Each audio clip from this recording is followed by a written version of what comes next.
semana para el sábado y domingo. Tengo que ir a laburar, así que presentamos el resumen nuestro del miércoles 19 de agosto del año 2020.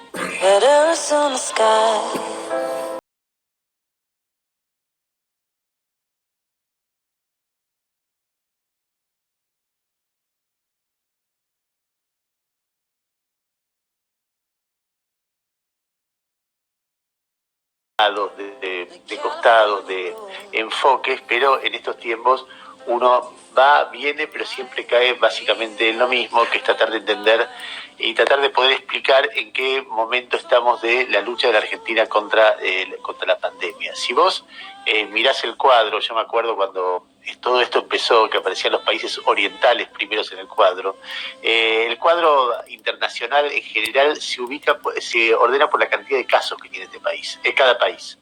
Y entonces es una forma muy relativa. De cualquier manera, yo tengo una planilla, la planilla que miro todos los días. Vos la podés ordenar según donde cliqueás, por orden, según la cantidad de muertes por millón de habitantes, según la cantidad de muertes, según la cantidad de muertes del último día, según la cantidad. Tenés mil maneras de ordenar los países. Pero si vos ves la cantidad de casos, la Argentina aparece en el número 13 de todo el mundo en este momento.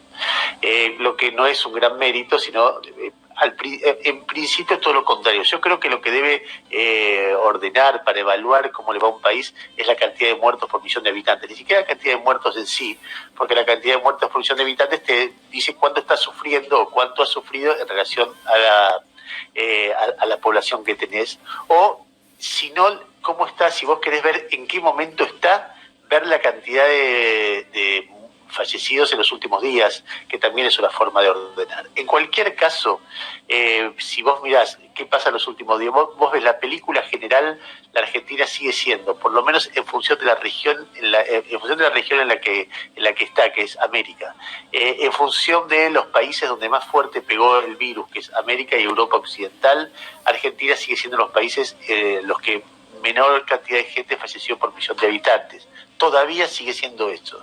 Si vos mirás en función de qué pasó en los últimos días, y Argentina es de los países que más están sufriendo la cantidad, porque países con 3 cifras de muertos prácticamente todos los días, no hay muchos en el mundo, hay como mucho 10, no más que eso. Y si vos mirás la cantidad de casos, la Argentina es un país que ha sido también bastante golpeado. Entonces, lo que importa como visión general del coronavirus en este momento es que la Argentina está en plena pelea con números muy altos, prácticamente de todo, de terapia intensiva, de casos y de fallecidos. Dicho esto así como panorama general, después hay algunas cuestiones particulares que permiten pensar pero hay luz al final del túnel. ¿Qué es lo que vos ves de particular? Digamos, si uno ve, si yo estuviera mirando desde afuera, lo que estoy diciendo de Argentina es lo central. Si estoy mirando desde adentro, como miran todas las personas que manejan la cuestión sanitaria en la Argentina, ves matices y ves cosas que son un poquito más ricas que esto que estoy diciendo. ¿Cuáles son los matices? Por ejemplo, ayer hubo 232 fallecidos. Parece una enormidad, casi el pico que fue 240, pero después de un fin de semana largo donde, como siempre contamos, se anunciaron pocos fallecidos. Entonces, si vos haces un poquito hacia atrás, ves que hayáis más o menos 10 días de estabilidad en cantidad de fallecidos en la Argentina, incluso cayendo un poquito. Y eso, para los que están siguiendo el panorama, se hace una pregunta: ¿no será que se habrá llegado a un pico? ¿Viste la famosa meseta? ¿No será que estaremos ahí en 150, 180, pero no moviéndose mucho de ahí? Y es una pregunta. Cuando hay 10 días, eso no había pasado. Desde que empezó la pandemia no había pasado 10 días de estabilidad a nivel nacional. Eso se da también en la provincia de Buenos Aires, 10 días, que es lo que marca, tiene mucha influencia en lo que pasa a nivel nacional, y es lo que se da mucho más extendido en la ciudad, incluso bajando. La ciudad ya tiene un mes y piquito de estabilidad en todo, en terapia intensiva, y pudiendo controlar a su sistema sanitario. Entonces, y en un medio de donde todo se va abriendo, vos vas a decir, pero yo tengo un restaurante y no lo abrí, yo tengo un gimnasio y no lo abrí, mi hijo tiene la escuela y no va, está bien, pero lo que vos ves en la calle es mucha conexión de gente con otra gente, y sin embargo los números no solamente no crecen, sino que empiezan a bajar muy lentamente.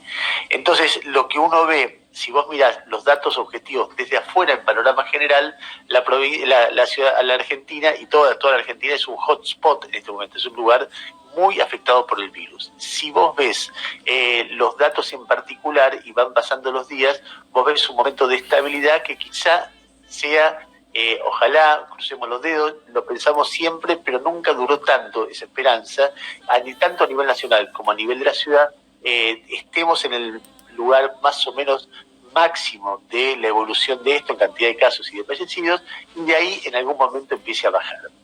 De nuevo, es mucho más fuerte la sensación de alivio que hay en la ciudad que en la provincia, y es mucho más fuerte en la provincia que en algunos lugares del país. Un cachito de la provincia de Buenos Aires, porque también ahí hay que desagregar. Muchas personas que están analizando eso, quizás los que están más cercanos del tablero, que yo estuve hablando bastante con cada uno de ellos ayer, me decían, coinciden, no importa de qué distrito sean, que hay otro lugar que se está aliviando, además de la ciudad, y que muestra más estabilidad que el resto, que es el primer cordón del conurbano. Esto significa que lugares como Avellaneda, San Martín, 3 de Febrero, Lanús, Quilmes, San Isidro, Vicente López, empiezan a mostrar una estabilidad mayor a la de la provincia. O sea que ojalá que sea así, porque eso va a descomprimir el lugar donde más camas hay, porque en el primer cordón hay más camas que en el segundo. Y si esto, y en el segundo y el tercer cordón empieza a crecer un poco más velozmente, pero de números mucho más chiquitos, con lo cual de repente el sistema sanitario puede aguantar, veremos qué es lo que pasa. Pero el enfoque general que estoy contando es lo que a mí me transmiten las personas que están analizando eso. De nuevo, capital muy aliviado, el primer cordón del conurbano empezando a aliviarse, el segundo cordón y el tercero más complicado pero de números bajos, el interior complicándose por focos. Y acá, a ver, Balma, si podemos poner de nuevo el audio de la enfermera de Jujuy de ayer, que lo puso Yami hace un ratito, pero acá aparece como foco muy grande Jujuy. Jujuy está dando imágenes que son realmente muy fuertes, incluso con el gobernador y el vicegobernador contagiado, pero es toda una provincia contagiada, y y una enfermera ayer hizo una alerta muy fuerte. Después nosotros quisimos hablar con ella y nos dijeron que no quería hablar porque tenía temor a las represalias, con lo cual son dos elementos que tienen que ver con esta noticia, pero lo que se escuchó fue esto. Escuchá. En este momento me encuentro sola, con 9 pacientes, no hay oxígeno y el director dice que todo está bien. La mayoría de mis compañeros ya está enferma y a nadie le interesa nada y nadie hace nada. No hay oxígeno, no hay nada. No hay oxígeno es un tema como muy central, porque viste que se habla de camas, de respiradores, de intensivistas. Ahora, si el respirador no recibe oxígeno, el respirador no anda. Y eso, en algunas, que es lo que uno tiene miedo, siempre tuvo miedo respecto de cómo es no solamente el aparato sanitario en términos humanos o en términos de las cosas que uno conoce más superficiales, como barbijos. Ayer me decía alguien de un hospital porteño, me decía, mirá, vos podés abrir camas, podés tener el mejor intensivista, ahora no es eterno, porque la cantidad de oxígeno que tiene un hospital no es eterna. Entonces también tenés un límite ahí. Y gente que conoce mucho el aparato sanitario jujeño me decía, mirá, intensivistas hay muy poquitos, muy poquitos. La gente que puede tener unos mangos se va a otras provincias a atenderse cuando está grave. La estructura tecnológica que requiere una provincia desbordada de casos es muy, muy delicada y muy... dada la historia de algunas provincias pobres de la Argentina, muy insuficiente. Entonces, esto que viste quizás sea el episodio más duro en términos de un aparato sanitario desbordado. Veamos cómo sigue. Nosotros vamos a tratar de hablar con la gente de Jujuy a ver qué es lo que nos cuenta. Mendoza y Córdoba siguen siendo, con 200 casos por día, lugares preocupantes. El gobierno dice que los gobernadores tienen mucha autoridad ahí y la van a poder controlar.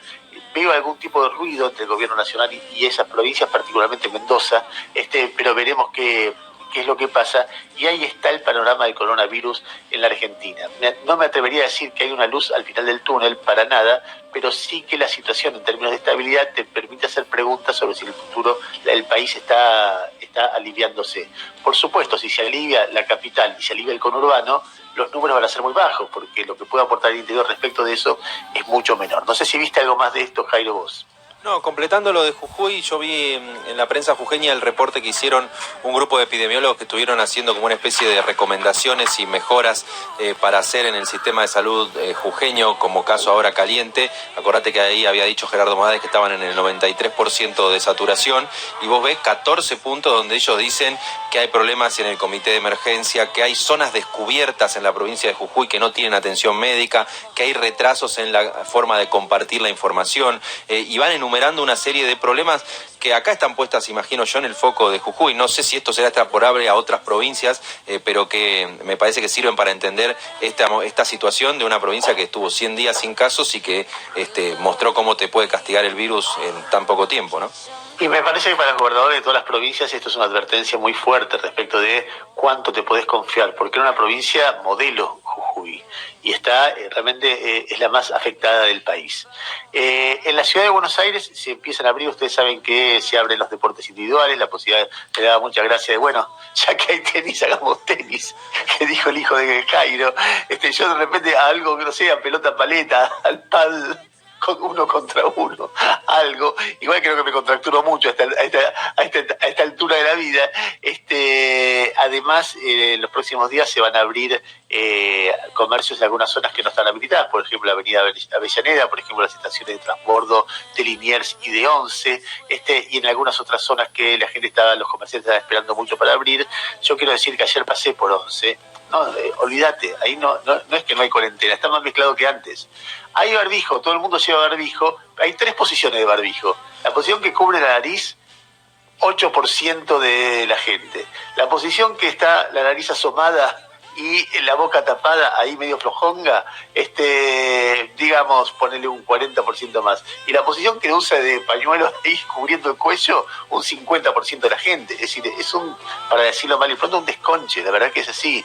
Ahora, cuando vos preguntás al gobierno de la ciudad, dice, mirá, estamos abriendo al aire libre, esas cosas pasan y los casos no suben, con lo cual vamos a seguir abriendo, y la gran pregunta que hay son restaurantes y bares. En el programa de reapertura de la ciudad está ahí primero restaurantes y bares para principios de septiembre, imagino yo que es con mesas al aire libre, con cierta separación, etcétera, pero una vez que abrís la canilla, anda a controlar la separación entre las mesas de la gente, y va a depender de cómo la gente se cuide. Igual las mesas van a estar más separadas que la gente en los parques. Ayer hablaba con un funcionario porteño que me decía, ¿sabes el debate que tenemos? El debate es si marcar como en otras ciudades círculos para que la gente esté separada. Pero la duda que tenemos es si los círculos van a separar o van a invitar a que todo el mundo se amunche en un círculo. Bueno, vos podés decir no más de 4 personas en un círculo. Pero un poco esa separación en los parques de la gente que se sienta se da de hecho también. O sea, se sienta la familia con los 2 pibes en un punto y se separa y se sienta, o sea, esa separación se produce. No sé si el riesgo ese también no tiene que ver con que por ahí le pones el círculo y si vamos, metámonos todo acá, entiendo ese punto, pero hoy no pasa.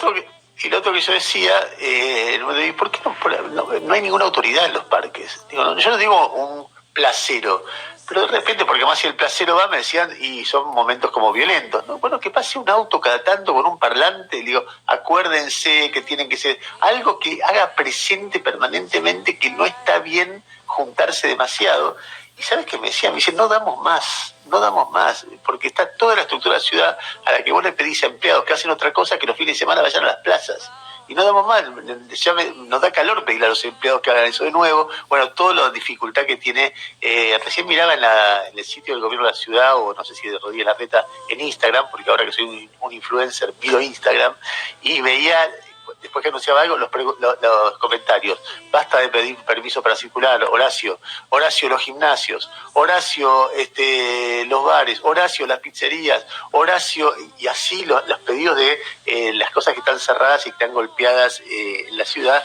Y bueno, ahí está todo lo que, ir saliendo de a poquito de un encierro, mientras todavía el sistema sanitario está complicado, mientras algunas personas llaman a marchas y la gente se mezcla ahí, qué sé yo, las dificultades que tiene este proceso mientras los números acompañen. y si no se verá qué se hace, pero me imagino que volver atrás debe ser muy complicado. Bueno, cerramos aquí el episodio COVID y vamos rápido a otro tipo de información que es importante, pero quizá no tanto. Simplemente para mencionarlo, no sé si tenés ahí el audio de Aníbal Fernández de ayer, creo que fue en Pasaron Cosas con Ale Berco, ¿no?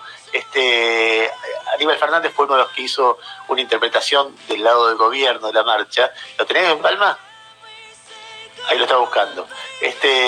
Bueno, sí, escuchalo, dale. Me parece que es una enorme sesión psiquiátrica que habría que prestarle atención en cada uno de sus aspectos, porque todos aquellos que queremos más o menos tratar de encontrar respuestas o contenido a cualquiera de las manifestaciones, sean con 20 personas o sea con mucha gente, lo primero que hace uno es rascar un poquito para ver qué hay debajo, y debajo no hay nada. Son bueno, 40, ahí está Aníbal Fernández calificando de locos a las personas que estuvieron en la marcha. Pablo Moyano, que ayer fue citado indagatoria por el tema de Barras Bravas, dijo que le pareció vomitivo lo que pasó, con lo cual la palabra vomitivo fue ¿lo tenemos a Pablo Moyano ahí, no? Escúchalo, a ver. Sí, bueno, las imágenes, creo que nos pasó todo lo mismo, ¿no? Algo vomitivo, las expresiones, de odio hacia los trabajadores, hacia los dirigentes, hacia el peronismo, fundamentalmente, de una derecha que todavía está atrapada. La verdad que bueno, más de lo mismo, ¿no? Cada vez que el gobierno saca un proyecto, sale toda la derecha a expresar, ¿no?, su rechazo. Bueno, ahí está Pablo Moyano, decía Pablo Moyano que ayer fue citado indagatoria por el escándalo de las Barras Bravas, y Juan Grabois también pidió aplicar la ley, dijo: esta gente viola la ley, no digo que haya que reprimirlos, pero sí hay que multar a las personas que violan los protocolos de salud. Del otro lado, Mauricio Macri, desde la Conchinchina, como quien diría, sacó un tuit diciendo que estaba orgulloso de los argentinos que se iban a defender la dignidad y la patria. Elisa Carrió hizo un tuit diciendo que gracias, la República está viva, y puso un muñequito que parece que es la Republiquita. Y Mario Negri dijo: hay olor a 125. A la 125, como si la reforma judicial fuera una escalada que termina en un conflicto muy grande en el cual el gobierno va a perder. Del lado, me parece que más allá de estas, si la Argentina depende de la gente que, decía, váyanse a vivir a Venezuela, váyanse a vivir a Cuba, chorros, ladrones, etcétera, están de un lado, y de otro lado son Aníbal Fernández y Pablo Moyano, y es un país sin salida, Es un país realmente muy complicado. El arte de la política consiste en incorporar estos sectores, en todo caso, que existen, y después ir construyendo algo distinto, porque si el tono va a ser eso, están locos, son chorros, bueno, no hay manera de salir de esto. En el medio de esto, creo que el gobierno no le da mucha importancia a la manifestación. Es muy gracioso porque como es muy difícil comparar, hay un juego de percepciones. Muchos medios están convencidos que esto fue impactante. Yo tengo alguna duda, no digo que no haya sido así, pero tengo alguna duda respecto a eso, no alcanzo a darme cuenta cuán impactante fue, y en base a eso la conclusión es: el gobierno tiene que escuchar a la sociedad, y que la sociedad sería esa marcha. Al revés, desde el gobierno dicen: está bien, es la gente que nos va a odiar siempre. Si esta gente nos odia, dice cualquier cosa para matarnos, y entonces que sigan y nosotros seguiremos nuestro camino. Veremos, en todo caso, la inteligencia de unos y de otros. Para mí el país tiene que buscar algún tipo de armonía, otro tipo de convivencia, pero no sé, los errores se pagan, y el sector extremo de un lado termina cooptando a otros sectores medios o más neutrales o más moderados si alguien se porta mal. En cualquier caso, el gobierno tiene que gobernar para un lado, para el otro, y resolver los problemas, y punto, y la sociedad lo juzgará por eso, me parece, básicamente. En este contexto el gobierno avanza con la reforma judicial, no retrocede en el Congreso. Yo creo, pero por ahí me equivoco, pero yo creo que es un error. Creo que más allá del contenido de la reforma judicial, que tampoco me gusta, pero la forma de aprobarla me parece que le va a costar mucha energía en el Congreso, que con suerte la va a aprobar, que eso va a tener un costo político, y además después la justicia lo va a trabar, y va a ser un costo político y una energía realmente inútil por no intentar los modos del consenso y tratar de ir solo con esto. Tiene razones, tiene algunos motivos para hacerlo que sería largo de explicar, pero en ese contexto uno escucha ayer a la gente de La Baña, que es un aliado, diciendo nosotros no apoyamos. Y ahí tenés una señal de qué es lo que pasa con la reforma judicial, más allá de la marcha, más allá de todo lo que se está discutiendo aparte. Decía que citaron la indagatoria a Pablo Moyano, una causa en la cual Gustavo Gravia tuvo un montón que ver, que las naftas empiezan a aumentar. Hoy a 0 horas se aumentaron, ¿no? 4,5%. Sí. Ya aumentaron 4,5%. En promedio, tal vez acá vos encontrás un aumento un poco mayor y en el interior un poco menor, y el promedio te da 4,5%. En un contexto en el cual Jairo bien definió, es un sendero, o sea, están pensando en próximos aumentos, y a nivel internacional lo que más destaca es Joe Biden, que es el candidato demócrata a la presidencia de Estados Unidos, que competirá con Trump. Yo miro los datos. Si yo estuviera viendo a Joe Biden con 8 puntos de diferencia y no supiera la historia de esas encuestas, diría, ya está terminado, faltan 2 meses y medio, ¿cómo vas a descontar 8 puntos? Pero resulta que estaba a 11 hace un mes y ahora está a 8. Y vos decís, ¿y la imagen de Trump? Y bueno, la imagen de Trump de estar 12 puntos mayor la desaprobación que la aprobación. Sí, pero hace un tiempito estaba a 17 puntos. Y cuando y hay cierta tensión respecto de cómo va a salir. Yo no puedo creer que los yanquis vuelvan a votar a Trump, pero bueno, qué sé yo, no puedo creer tantas cosas en la vida. Y lo que uno mira es, bueno, los estados que definen el colegio electoral, ¿cómo están? Y da la impresión de que ahí gana Biden. Y que el colegio electoral está muy cómodo, pero te da vuelta a 3 estados, te da vuelta, por ejemplo, en Florida, que está 6 puntos abajo, y ahí ya empieza a estar parejo, Y entonces va a haber tensión, hasta el último día va a haber tensión a ver quién ganó las elecciones norteamericanas, que además es un hecho muy importante para el mundo, de los más importantes después del coronavirus que sucede este año, porque Trump marca el tono de lo que pasa en el mundo. Bueno, dicho todo esto, escuchamos la temperatura de Yami Segovia. Dale, 6 grados 2 la temperatura actual, 3 grados 3. La temperatura de fiebre por el coronavirus. No, hoy cuando entré me dio 36,7, creo, así que estoy habilitada para estar acá. Y esa es la temperatura, mi temperatura, pero la del tiempo en esta mañana, 6 grados 2 décimas, 3 grados 3, la sensación térmica frío. Sí, habíamos anticipado que se venían unos días fríos, especialmente en estas horas, 59% la humedad, y tenemos para hoy una máxima de 12 grados con un día por ahora con el cielo parcialmente nublado. De hecho, veo algunos rayos de sol, pero hacia la tarde va a tender a nublarse, justamente porque pronóstico de tiempo inestable, de chaparrones hacia la tarde y hacia la noche. Muy bien, y ahora nos metemos con su auspicio, el auspicio de nuestros amigos de Garantizar. Los primeros datos económicos de Jairo Strache, dale. Garantizar, la forma que tiene tu pyme de acceder a las mejores líneas de crédito de todos los bancos. Garantizar, facilitamos tu financiamiento, garantizamos tu crecimiento. Yo lo uso en casa, cada vez que voy a decir algo en casa para que me presten atención, tiro el auspicio de Garantizar, entonces me prestan atención. Dice, bueno, vamos a comer. Y ahí, bueno, al margen de esto, el tema precio vinculado con la... ¿Vos entendiste el chiste?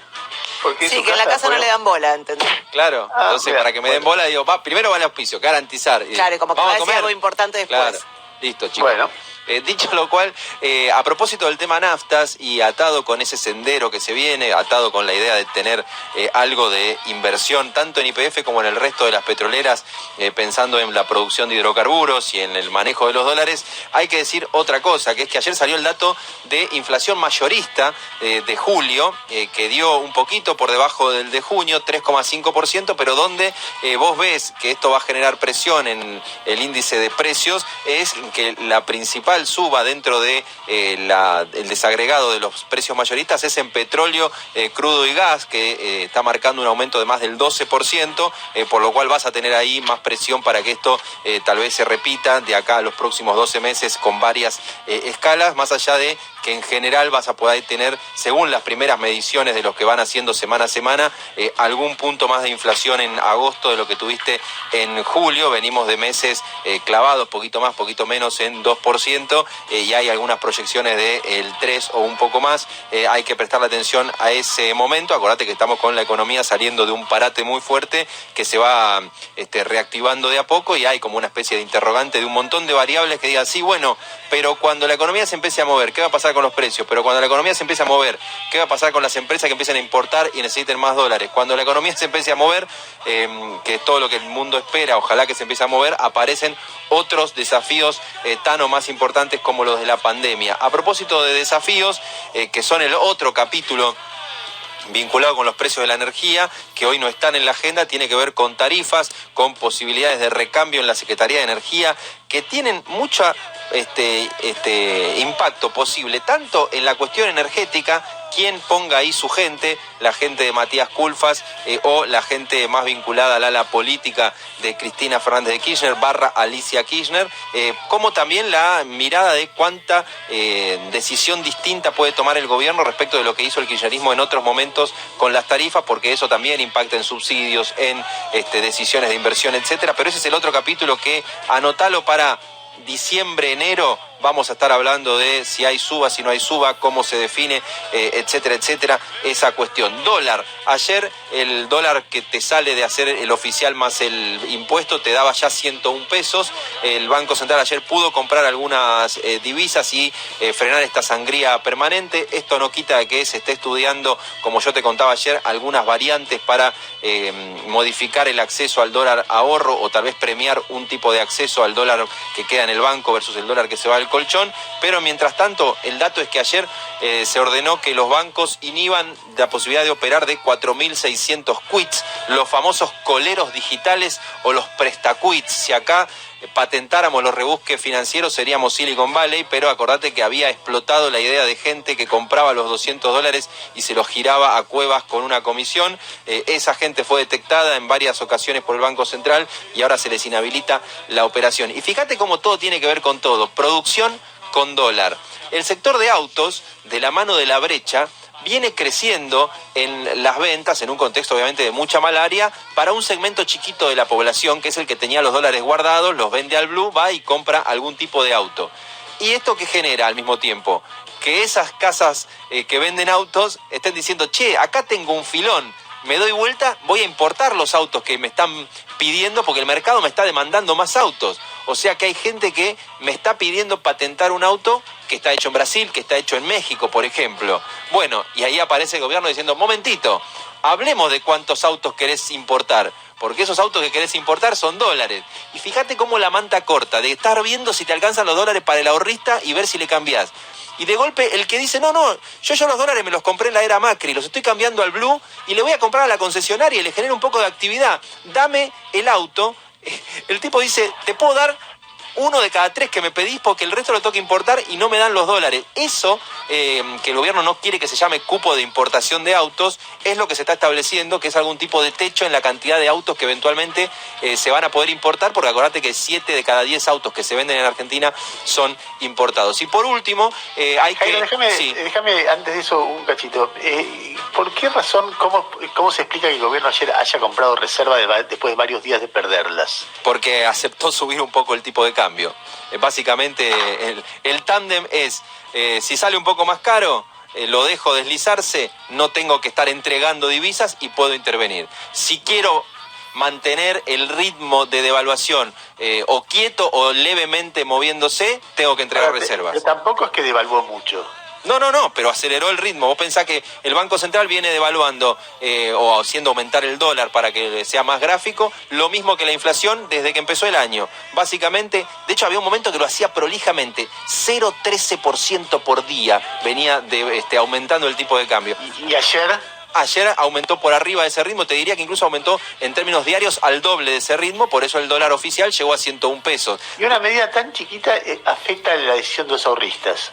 No solamente afecta la decisión de los ahorristas, también tenés otros jugadores que se está negociando que puedan salir a vender, porque vos hoy el otro problema no es que tenés solamente a los ahorristas, es que tenés gente que tiene pisada la venta de dólares, básicamente el campo.